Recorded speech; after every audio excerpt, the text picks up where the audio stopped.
Coach, good morning. Man, I sound like you with my voice today. Got to get you some tea right now. Telling you. Hey, number one, what's the health status of Dylan and Brock? Are they going to play together? And then my follow-up would be, what are you going to miss most about Brock, and the style that what he brings to the team? No, you know what, Thomas? We've been cautiously very optimistic about the progress that Sue has made over the course of the last couple of days. I know everyone has been very, very kind of zeroed in on the knee situation, but he also had a virus that really was the main, culprit in the game the other day. He had a really bad stomach issues, and he had a couple of days we had to continue to work through that. And I think he's in a much better place with that situation. And I think come game it'll be a kind of a game time situation in terms of deciding on the remaining part of that. So Brock's made a lot of progress as well. He's gotten a chance to take shots and receive passes and things of that nature there, and I think he's in a better place as well as we move forward over the last couple of days. So I think he's in a good place where he's at. I think the thing I miss most about working with Brock is that we'll miss his competitive spirit that he brings every day to practices, to games. He's a pretty cerebral guy as well, and we'll miss his leadership. Joe Cook, go ahead, please, sir. When you look at someone like Brock, you're his third head coach. You look at someone like Dessou, who came here when you were an assistant and stuck around. You look at someone like Asmus, who came to play, and Horton, who came to play just for you. With all three of these seniors, what does it mean that you have a variety of stories who stuck it out and are here being a big part of your team this year? Well, I think they've all been a testament of want to be a part of a really good culture, a culture that that will give them an opportunity to win at the highest level.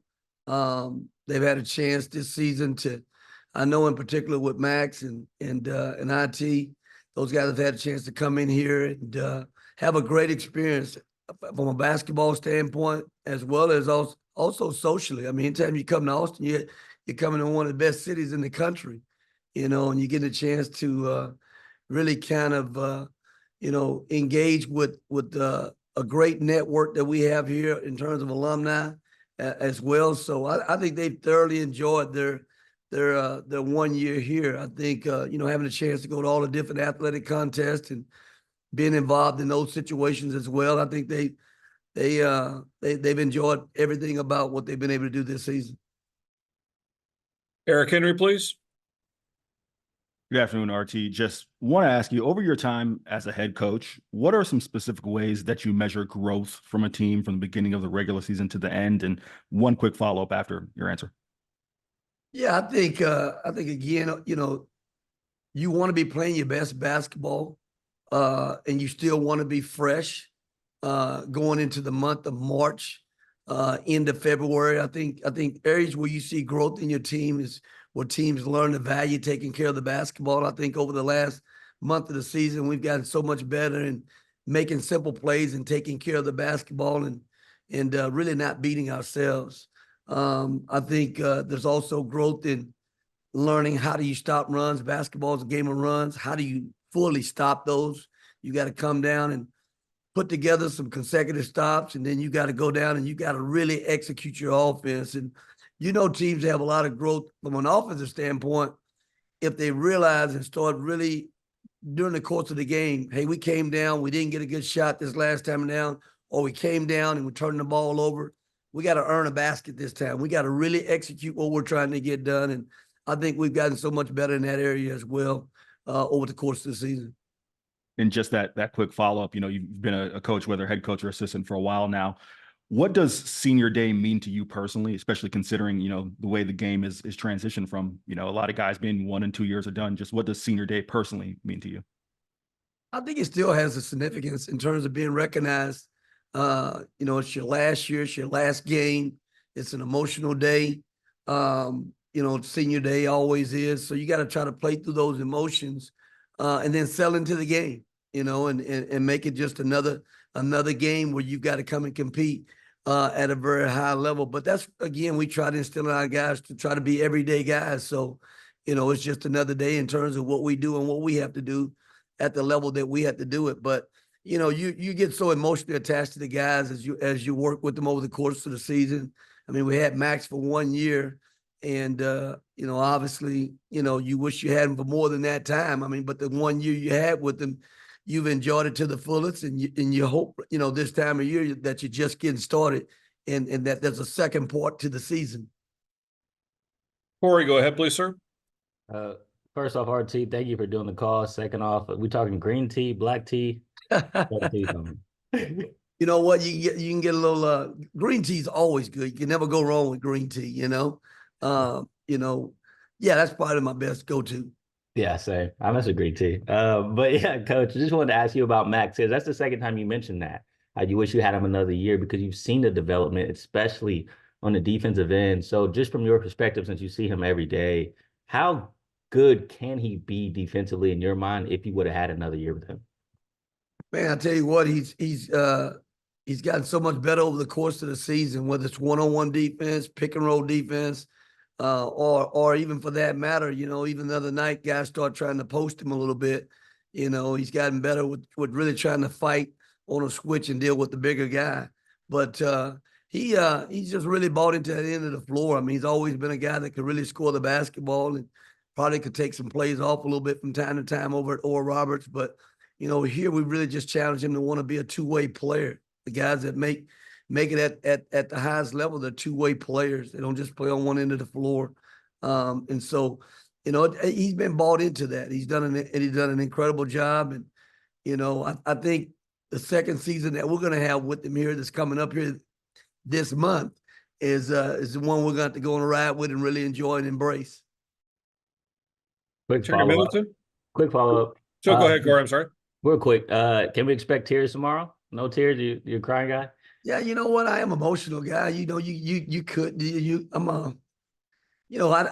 think crying's okay. It doesn't show any weakness in terms of being a man. You know what I mean, and stuff. So, I may get a little teared eyed with tomorrow a little bit and have some emotion as well, because again, these guys become like your sons. You spend a lot of time with them, and you have strong feelings for what they do and how they do it.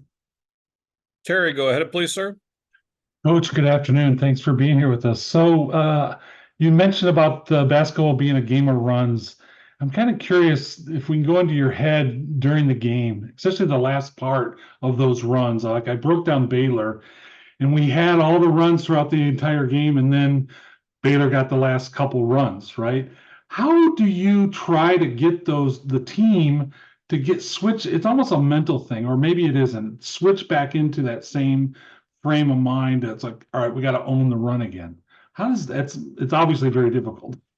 Well, Sure. I think myself and my staff, including my staff's done a great job all year long in terms of preparation and working with our guys every single day and in games. I think in-game coaching, a lot of times we really try to break it down, try to keep it simple for the guys. You don't want to make it very complex, but we try to go 4 minutes by 4 minutes, and every 4 minutes we try to evaluate where we are.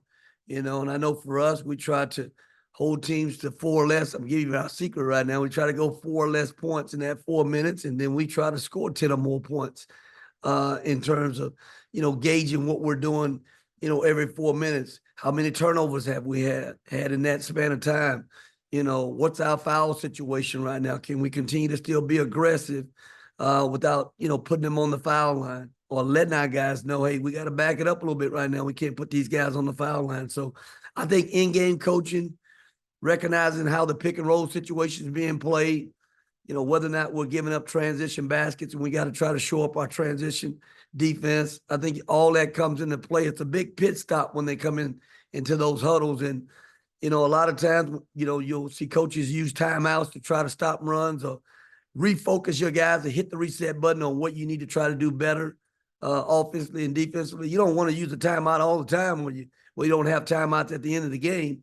But there may be a juncture during the game where a team's playing really well, and we just got to kind of hit the reset button and say, hey, we got to come down now, guys, and we got to get a stop. And we got to do that for the next 2-3 possessions, right? So I think that's kind of what we think a little bit in terms of the thought process as the games are being played. Thank you. Josh, go ahead, please. Hey, Rodney, how are you? Great. Good. Just back to Max for a second. As NBA guys have kind of come through the facility and come through the gym, what's been some of the feedback that they've given you on Max this winter? I mean, Max has been one of those guys who's been on the radar for a minute. I mean, the Oral Roberts took the team to the Sweet 16. He was a guy that went all the way through the combine and was projected, as a possible first round pick, and stuff. I think Max again has had a chance to experience and gotten the feedback in terms of, hey, you know what? He's gonna have to be a point guard at that level. You're not gonna be a scoring guard, but you're gonna be a guy again that I think plays on both ends of the floor. And you can hold your own on both ends of the floor. Max is a very cerebral player, knows how to play on both ends of the floor. So he's going to give himself a chance just in that regard, and stuff. So he's one of the greatest to play college basketball. So when you had the kind of career that he's had, it's nothing you haven't seen, at this level. And last summer, to be honest with you, he went out last summer in LA and he had some sessions in Dallas where he played against NBA guys and he held his own. And just to follow that up real quick, Rodney, do you believe in the perception that maybe, that the perception of Mac has gotten better just because he's now had a year of Power 5 basketball? He's playing tougher competition. He's been able to take on a heavy workload against that competition. Do you believe that, the perception of him has gotten better this season? Yeah, I definitely think that it's put a lot of things in perspective to where he's had to do it every night with length every night.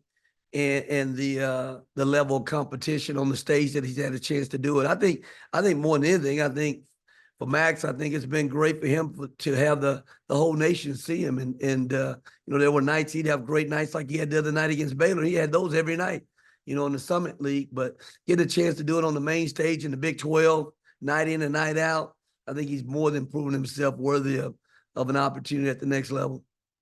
Got about 3 or 4 more minutes left. Kurt, go ahead, please, sir. Yeah, Rodney, you got any funny recruiting stories about any of these seniors? You know what I said the other night, the first time we made a call to Ethiel Harden, he was so excited and giddy about us calling once it went in the portal. He just about committed that night. I got off the phone and I called Frank and I'm like, Frank, I think he just committed tonight, which not even coming to take a visit. But he was super excited about the opportunity. But quickly, just like in recruiting, everything's always very fluid and always moving. He gets a call the next couple of days from Bill Self, and they think he's going to Kansas. But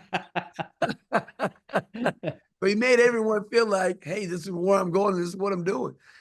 So but that was funny. I thought that our recruitment of Max, it was a pretty good navigation with him as well, through some highs and some lows in terms of, man, are we can really get this kid or not get this kid? It came down to us in K-State, and K-State had a really bad travel day that really kind of, I think, hindered a lot of things for them, and just seeing how far and how difficult it was to get to the Little Apple over there and everything in Manhattan. But they may not be happy with me saying that.